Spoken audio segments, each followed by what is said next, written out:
Welcome to another episode of Behind the Catch Fence. I'm your host, David Hoffman. It's episode 46, and our 50s are starting to creep up on us a little bit. Sheesh, we're really starting to get a little old here. Well, anyway, in today's episode, we're joined by sports car driver Jordan Taylor. Currently competing for Corvette racing at IMSA, Taylor's track record is pretty darn impressive. I mean, he's a 4-time IMSA champion, he's won the 24 Hours of Daytona multiple times, and he's won the 24 Hours of Le Mans. So in today's episode, we discuss his climb to the top of IMSA, his unique role with NASCAR's Garage 56 program, his first Cup Series start at COTA earlier this year, filling in for Chase Elliott, and much more. Now with that, sit back, relax, grab your favorite snack, maybe a beef stick, not the spicy ones, they'll get you every single time, and enjoy this episode with Jordan Taylor.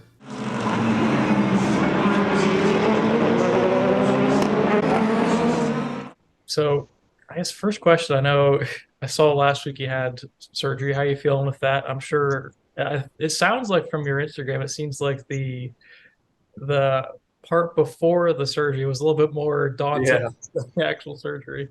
Yeah, the surgery wasn't too bad. I'm still recovering a little bit. So, it's been a little bit longer than I expected, but I think I'll be totally fine for this weekend at least, which is the main goal. I guess, starting off with everything, just growing up, was sports car racing always the primary goal for you going through, as you were growing up, or did you have interest in running something else? No, it was always sports car racing. I mean, growing up in my family, my dad was in sports car racing for basically his entire career. So Ricky and I kind of grew up going to Daytona and Sebring and Petite as kids, 4 or 5 years old. So our memories are all from sports car racing. So just growing up around it, that's what we knew and we loved. And the goal was always to get to, Le Mans and do the Rolex and do the 12 hour. So those were our, Daytona 500s, Indy 500s. Those were our big ones to hit. So it was always the goal. I went through kind of a feeder series and went straight into sports cars when I was 16, my first Rolex. So there were never any aspirations or even there's no real focus to ever go to IndyCar, Formula One, or NASCAR. And kind of the same was for Ricky. He kind of did a little bit more junior open wheel stuff, but he also jumped straight into sports cars when he was 17 or 18. So I think it worked out really well. I think if we tried to follow a different path, you're going to spend a lot more money for sure, and the likeliness of you making it is probably less. And our dad always taught us that there's way more jobs and job security, and the length of your career can be a lot longer in sports car racing. So that was our goal, and thankfully it's been working so far. We kind of touched on a little bit there with going up through the feeder series. Obviously NASCAR's got their feeder series, IndyCar's got Road to Indy. Just for sports car racing, more specifically with you, for instance, what was that process to get to IMSA? I guess ours was different. We went from go-karting straight to Skip Barber, which is still around, but back when we did it, there was a regional series and a national series, and we each won scholarships to kind of go into that series and that championship, and it was a great place to learn how to drive race cars. You had instructors on every weekend to help you. And then from Skip Barber, I think I did 1 or 2 touring car races of what the Michelin Cup is now. It used to be called the Coney Challenge. I think I did 1 race there and maybe a couple of IMSA Lights races, which was a feeder series to the old ALMS series. And then I went straight into a GT car at the Rolex, and then almost took a step back for 4 or 5 races that year, and then went right back to GT racing. So our ladder that we took was definitely unconventional, kind of jumping in at the deep end, but I think that was a big part of us learning at an early age. It was good to kind of jump in at the deep end, and you're either going to sink or swim. And I always thought it was a great lesson to kind of drive around those professionals that have been doing it for years and years and learning from the best, rather than kind of going through a step-by-step process and kind of learning at a similar rate as all the guys similar age to us. So it worked out for us. We definitely had more doors open for us than I'd say the normal driver, just with our dad being who he was and is. So yeah, it definitely helped us out a little bit to get started. Obviously, you mentioned being around your dad. Growing up, he's successful sports car driver. Just what was it like for you to grow up in that realm and kind of see that from, from a young age and then growing up in it? Yeah, I don't think you appreciate it when you're a kid. It was just our dad's job, just like a kid's dad could be a banker, and you go to the bank and learn about that stuff. So for us, we'd go to the racetrack and kick a soccer ball around during the race and not even care what was going on, and then we'd go home that night. So I'd say up until we were like 12 or 13, we didn't appreciate it, and then once kind of we started go karting, we'd kind of hang out a lot closer on the weekends, sit in the debriefs, listen to the different drivers talk and how they talk to the engineers and give debriefs and give feedback on the car and how to make changes. And that part was interesting to kind of hear different types of feedback and communication from different drivers and kind of learn what you like to hear and what you don't like to hear and what the engineer likes to hear and doesn't like to hear. So that part was really important and I think helped us a lot in our early age to kind of get a jump start on those things working with engineers. You don't do that in much in the feeder series. You're kind of on your own, just driving a race car. So that was super interesting and I think helped us a lot at that age. And when we did start driving, our dad was, a great coach and mentor. Kind of leading into the next question, just you mentioned, as you're developing into the race car driver that you are now, just how can having your dad in your corner be a positive, but also the same instance be a negative in a way? I'd say the positive is that he's always going to be honest with you. He's not going to sugarcoat a lot of stuff in racing and a lot of sports. There's a lot of egos and guys wanting always to kind of one up each other. So he was always someone that you could always trust and know that his feedback and everything and advice is going to be the truth, and he's not going to try and manipulate anything or make you just feel good about yourself if you're not doing a good job. So that was always a big part of it, always having someone in your corner to kind of ask a question if you're kind of uncomfortable to ask that question and speak up. And then, yeah, the negatives are obviously he knows exactly what's going on out there, so he can call you out pretty quickly. And then when we eventually drove for him, it was obviously great to have success together. And then when you don't have a good weekend, it's usually a very bad weekend because you have to spend the rest of the week with him as well when you're at that age. Yeah, you mentioned just kind of being with his team for so long. Just, I'm sure there's a little bit of added pressure, but obviously, I'm sure trust as well on his part. Just as you were kind of with him at the top level, like you mentioned, just how obviously how good were the good days and how bad were the bad days. Yeah, I'd say the good days were the best days you could possibly have. Obviously, winning Daytona and the championship in Sebring and Petit, as a family with Ricky as my teammate as well, like a full family effort was like unbelievably special. Like you can't replicate that ever again. So the good days were amazing. The bad days were always frustrating, especially early on in our careers. I think before Ricky and I kind of proved ourselves, at a very high level consistently. We were teammates, and it was tough to kind of point fingers because it's family, and you're not going to blame someone else. It's easy to take blame, but you always feel bad because you don't want to put blame on anyone else. So the tough days early on were definitely tough, and I'm sure they were tough for my dad as well because it was his kids driving the car, and there's not many excuses when you're not, winning races with a great team. So once we started having success, it was just uh, really fun years and good times.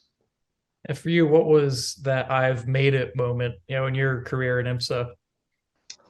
I mean, I don't know. I still feel like I keep having them. I mean, I'm not my biggest, I guess, advocate or fan. I always question myself and my abilities. So I could pick and choose a bunch of different ones. I'd say like 2011 was my first pro win in Grand Am with Bill Lester, where I felt like I made it. And then, 2012 didn't go great. So I'm like, oh, maybe that was a fluke. And then 2013, we won the championship. So I'm like, all right, maybe you're not so bad. And then, 14 and 15 weren't amazing. And then we won Petit, and then we won the championship in 17. And I'd say 17 with Ricky was a really good year for both of us, just to kind of gain confidence where we were able to work with each other. And you don't oftentimes your teammate can kind of help boost you up, but that year we were so good together. Like if I had a bad weekend, he would take over. If he was having a bad weekend, I would take over. So those are the types of years that can really build your confidence. And then I think then going back to GT racing, it was kind of right back to square one where I'm like, I don't even know if I know how to drive a GT car. I'll have to see if I can do this. And then, yeah, definitely had some good moments, through the years of Corvette to boost my confidence a bit. Obviously, you've run a good bit of 24-hour races. So there's just a lot of time in between stints to rehydrate, sleep, whatever that may be. Just what was your worst experience during a 24-hour race, and whether I was in the car or out of the car? Uh, I mean, the worst ones are always when I'd say you're out of contention of the race, but you have to keep going. So that's brutal. I think we did that a couple of years ago with Corvette, where we had an engine issue at like midnight, and you still have like 13 hours of racing to go, and you're 40 laps down. So that's probably the worst experience. I mean, we had the roof get ripped off one year while I was driving, which was a weird one. But yeah, I think the worst thing is having to drive around 45 laps down and kind of still having to push someone to stay out of people's way. You don't want to ruin other people's races, and you just feel out of place in those situations. How would you, I mean, obviously you've run both 24 hours Daytona and Le Mans. Just how would you describe a lap around Daytona versus a lap around Le Mans? I mean, obviously they're different tracks, but just what really separates them as their own two separate, like standalone events? I think Daytona, the racing is a little bit more intense. You get the full course yellows, and the restarts are always hectic, and you're trying to stay out of trouble, and you need a fast car to kind of contend for the race win at the end. And since it's a pretty small track relatively, and you usually have like 60 plus cars, you're always in traffic, and it's always kind of mayhem. And then you go to Le Mans, it's this massive 8 mile track. There's only 50 something cars, or maybe 60 cars. So you could drive around for an hour there and not see anybody. So it can be very weird, and not having full course yellows to kind of bunch things up. You're always pushing no matter what.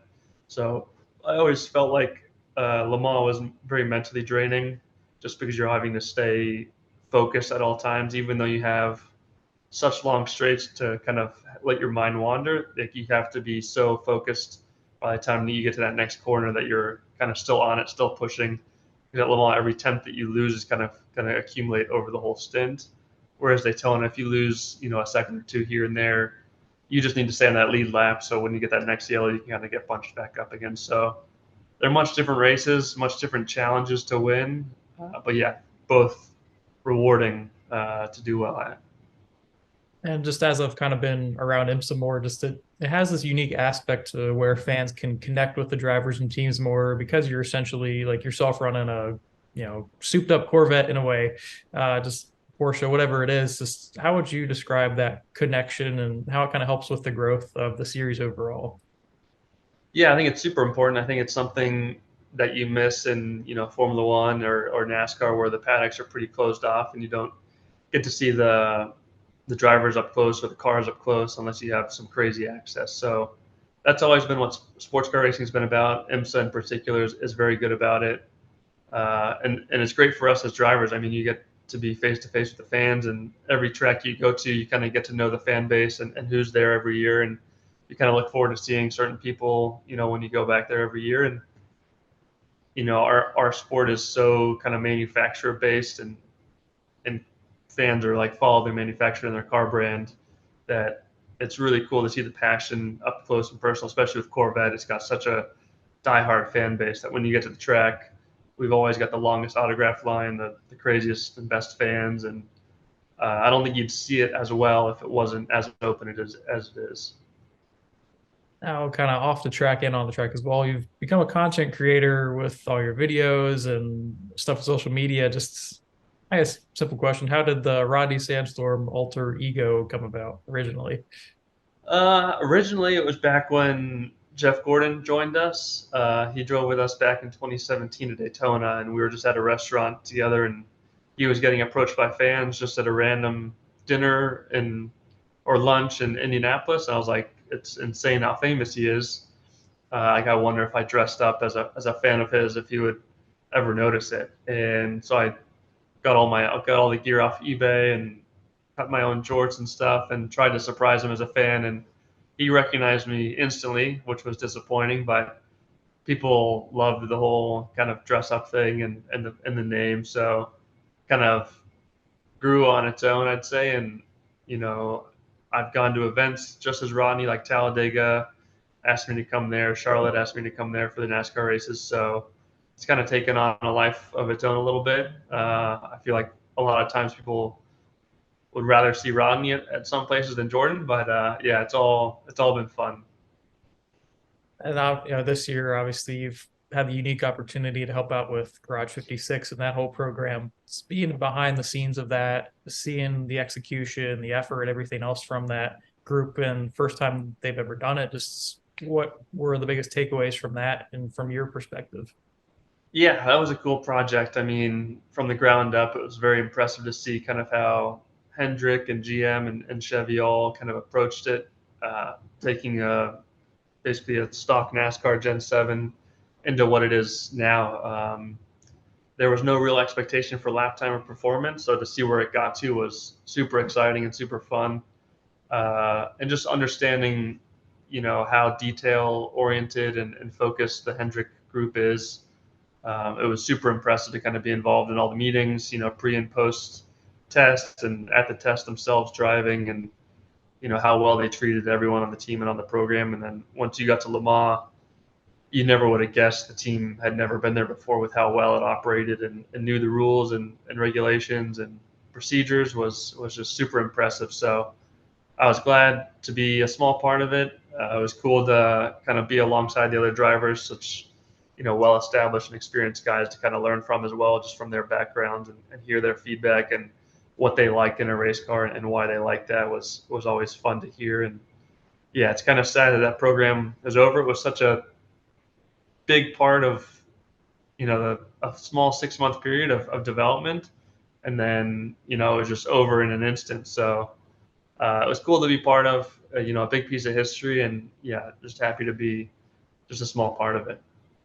You've kind of had this unique opportunity to be teammates or run with some of motorsports greatest of all time, like a Fernando Alonso, Daytona, Jeff Gordon you mentioned, then with Garage 56 with Jenson Button, Jimmy Johnson, Mike Rockefeller. Just during your early days of your career, could you have ever imagined that you'd have the opportunity to compete with some of these guys, or not compete, but be teammates and help some of the Yeah, up and watch for how many years?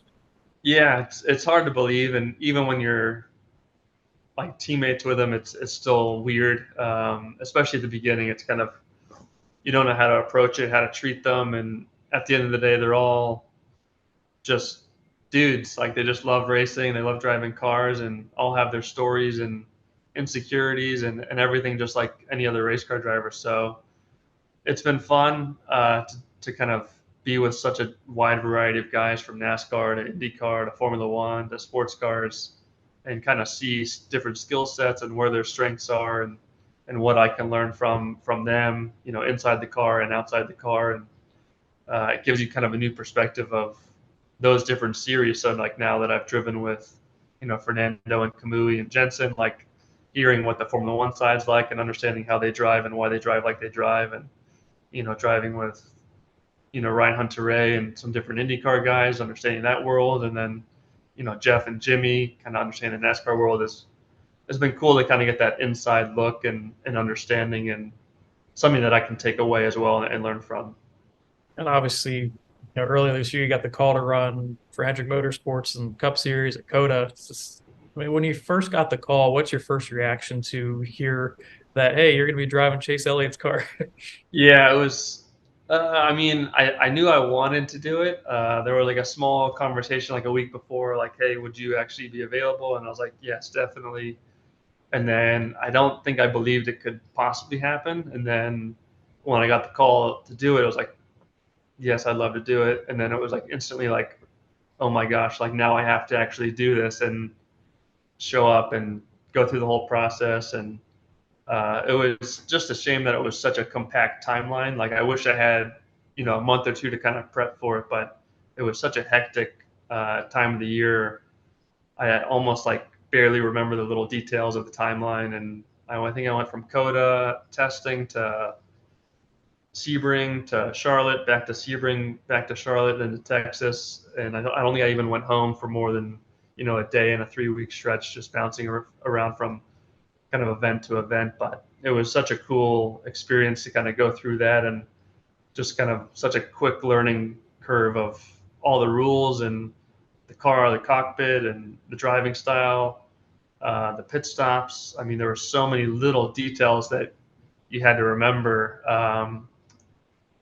It was an amazing experience. I'd love to do it again. It would probably never happen in a similar situation to be able to jump into such a strong car, but I'm glad it happened. And yeah, it opened up a bunch of doors that I've kind of enjoyed along the way since then. And final couple questions. Just being able to compete in something like that, totally different from sports cars. Just what was your, you know, biggest takeaway from being able to race at Coda in the Cup Series? I mean, the car and the driving came to me a lot quicker than I expected. I mean, we were, I think, 10th in practice and then qualified 4th.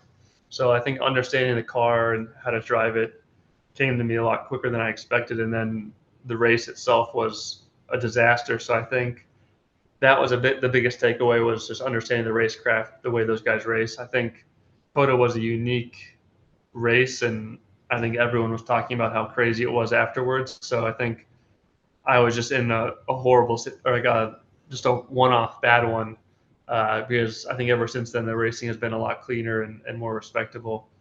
But yeah, I think just being more aware and more. I mean, I was so open. There were so many different channels of information coming to me. It was hard to kind of pick and choose which ones to listen to, and I don't think I would have done much differently had I had to go do it again. Obviously, I would have raced differently, but I think with all the information I had, uh, yeah, I probably would have made a lot of similar decisions second time around. And I noticed when I was searching up for this interview, I noticed you doing some triathlons, most notably the Ironman. Just how did you get into doing that type of thing and running and doing endurance type of stuff with that? Yeah, it kind of all started during COVID when no one was doing anything. A buddy of ours, I think, needed some motivation, so I was like, "Hey, why don't we try getting into triathlons?" And they're like, "Yeah, that would be fun." And he's like, we should do an Ironman." We're like, "No, that's insane to do an Ironman. Like, we don't bike, we don't swim, and we don't run. Like, we don't do any of them. So it would be crazy to just sign up for an Ironman." So he signed up for an Ironman. We all started training together, and then I went to watch him do his first one. And it kind of inspired me to kind of do one as well. So I trained all last year for one, and did Panama City at the end of last year. And it was it's a fun process to kind of learn. You learn a lot about yourself. You learn a lot about the body and the science of it and the nutrition. And it's kind of like prepping for a 24-hour race. You just need everything to go perfectly well during the event to have a successful day. And I worked with a coach. My coach is a guy named Todd Buckingham, who is an athlete himself, but also just a genius when it comes to training and coaching. And he coached me all last year up to it, because at the beginning of the year I said there's no way I can run a marathon. I can't swim 2.5 miles, and there's no way I'm going to ride 112 miles. And he put together a whole program, and worked in training when I could on my traveling schedule. And once I got to the race itself, I had all the right amount of training and practice leading into it, and it was a great day as well. And it went very well. I'm signed up to do it again this year in November, but I think with the surgery and everything now, it's kind of put me on the back foot a little bit. But it's just been a fun hobby to kind of have on the side. And I mean, I ran cross country in high school, and I know how much of a mental battle can be just for 3.1 miles. But for Yeah, how many miles is that? it's 26.2 running and then a 112-mile bike. How do you Yeah. stay mentally focused during that time? I mean, because it's like I'm sure your mind can easily start to wander into every little thing, every little pain, any of that. Like, Yeah. how does that work? I mean, yeah, it was a 10-hour day. It was like a 10-hour workout. So the swim was okay. I mean, you swim in the ocean, so you're trying not to look down, because I'm afraid of seeing something alive and swimming at me. There were a lot of jellyfish around, which was kind of creepy. But yeah, for the swim, it goes by relatively quickly. It was like an hour swim. And then, yeah, once you get on the bike, it's a long bike ride. It's like a 5-hour bike ride. So that part was that got really boring with like 30 miles to go. And then I think the mental focus is just kind of like staring at your little computer where you have your heart rate and your power number. And you're just trying to hit all the numbers you need to hit to kind of make sure your legs and your body's ready to run a marathon afterwards, and focus on your nutrition, drinking the right amount of water, taking on the right amount of carbs every hour to have the energy, not just on the bike, but to kind of prep the body for that run. So that's where kind of the focus is, to kind of keep you in the zone. And then when I got to the marathon, I was like, I've never run a marathon, so let's see how this goes. And then it was kind of the same thing. They've got aid stations every mile. So it was kind of like, just get to the next mile, just get to the next mile, and just do it 26 times. And I definitely had some down moments on the run. Like I got heat exhaustion at like mile 12, and I didn't know what that felt like, but it doesn't feel good. And then thankfully my brother was there, and some friends to support, because I told them kind of what was happening to me, and they talked to my coach, and he's like, yeah, he's got heat exhaustion. He needs to do X, Y, and Z to kind of get back in. So yeah, I basically needed to drink like a crazy amount more water. And then my last, 6 miles of the run were probably some of my best miles. So it was an interesting experience. You learn a lot, just to kind of put yourself through stuff. Like I had some crazy pains in my feet, some insane blisters. But kind of once you do it, you say you'll never do it again, which was so painful. And then the next day we all signed up for another one. So yeah, well, it's a fun challenge. I give you major props for going through that and being able to finish and then signing up for the next one. So yeah, signing up is the craziest part, I think. Yeah. I appreciate taking the time, Jordan. That's all the time we got today. Hopefully the rest of the season goes well, and hopefully you don't get heat exhaustion for the next marathon. So. Yeah, sounds good. Thanks for having me on.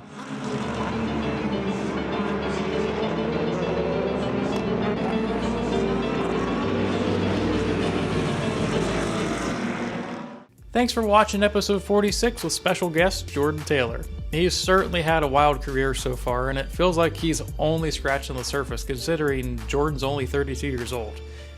I mean, some of these sports car drivers race well into their 50s, so Jordan, you've got a long way to go. Also, can you imagine trying to do a triathlon? I mean, I give Jordan all the props in the world. I'm worn out after like 2.5 miles, so kudos to anyone that can run, swim, and bike that far. That's a feat in itself. Well, that's all the time we have for today. Be sure to follow this podcast on Twitter. X, is that what it's called now? Whatever it's called, and Instagram @BehindCatch. And make sure to hit that subscribe button. We want to entertain you guys with motorsports content galore, so keep liking and subscribing.